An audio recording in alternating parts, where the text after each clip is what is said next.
This is Islamic Dad here. If you enjoy this channel, please subscribe. It does help me out a lot. Today I'm going to do a video, kind of a two-parter on what's going on to some extent in the mind of the narcissist at the end of the relationship. I think that one of the things that people understand with narcissists is that they don't think like normal people. And I think to an extent that is really surprising the more you get into it. And obviously it has an impact on their behavior, but just the fact of how they process things and go through the world is very alien compared to normal people. One of the aspects of this is going to be, what does the narcissist think at the end of the relationship if you discard them or you end up ending the relationship with them yourself and leaving them?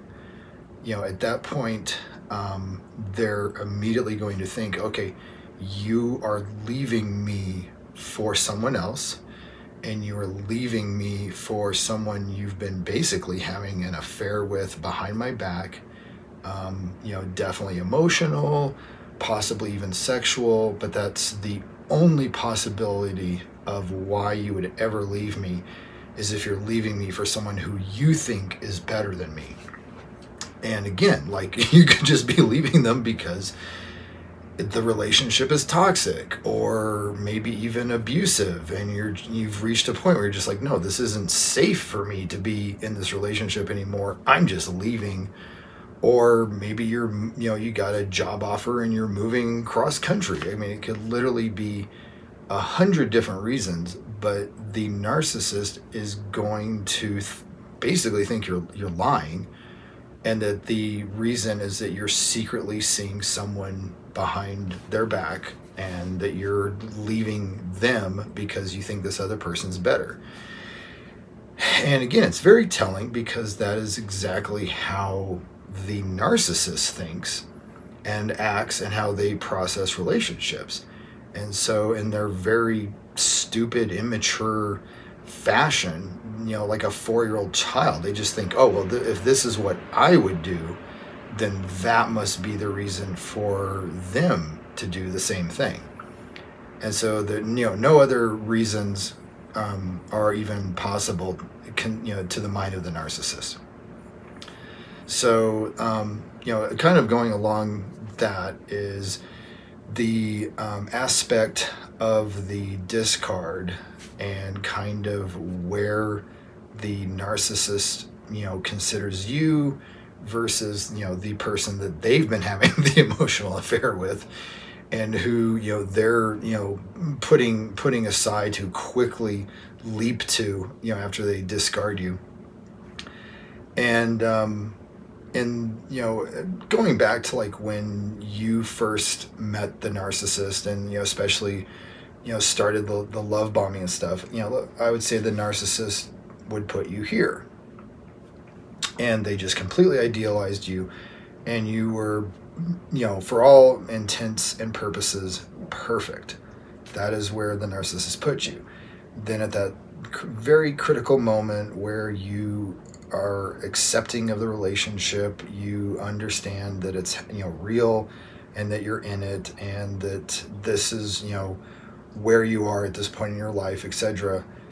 The spell is broken, and the narcissist thinks immediately there's something wrong with you. Maybe they notice something that's just you chew with your mouth open, or maybe you don't use your turn signal. It could literally be anything. But at that point, the narcissist realized, okay, this person's not perfect. This person is human, and they're flawed. And then as time goes on, the narcissist will devalue you, obviously the devalue phase, to the point where at the discard, the narcissist has basically lowered their view of you to the point where you're basically zero. You're nothing. They have squeezed out every drop of supply that they could possibly get out of you, and at that point, you are dirt to them. You're beyond, low. You're repulsive, repugnant, disgusting to them.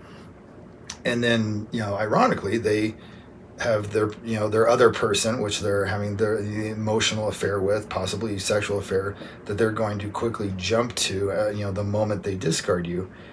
And that person is here. And if you think back to the beginning of the relationship, it's identical. And so, even though you are the exact same person, you haven't changed, in any facet about your capability to love or who you are, or, your own intrinsic value, the narcissist is going to see you down here, and they're going to see your replacement up here where you were, at the beginning.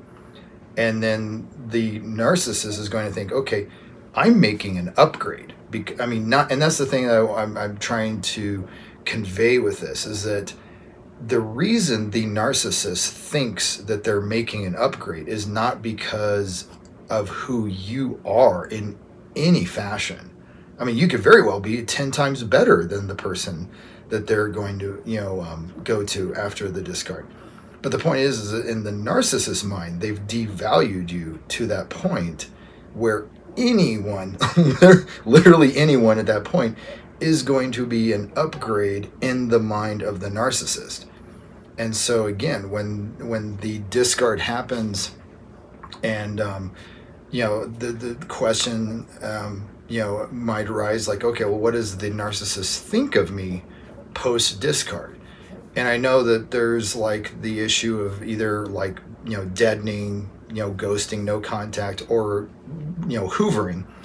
That in both of those situations, the narcissist still considers you just dirt, nothing. And on one hand, they don't want to ever interact with you again. Maybe even they don't want to even think that you exist ever again. And in the other, they think that you're dirt, but that you're an object, a toy, if you will.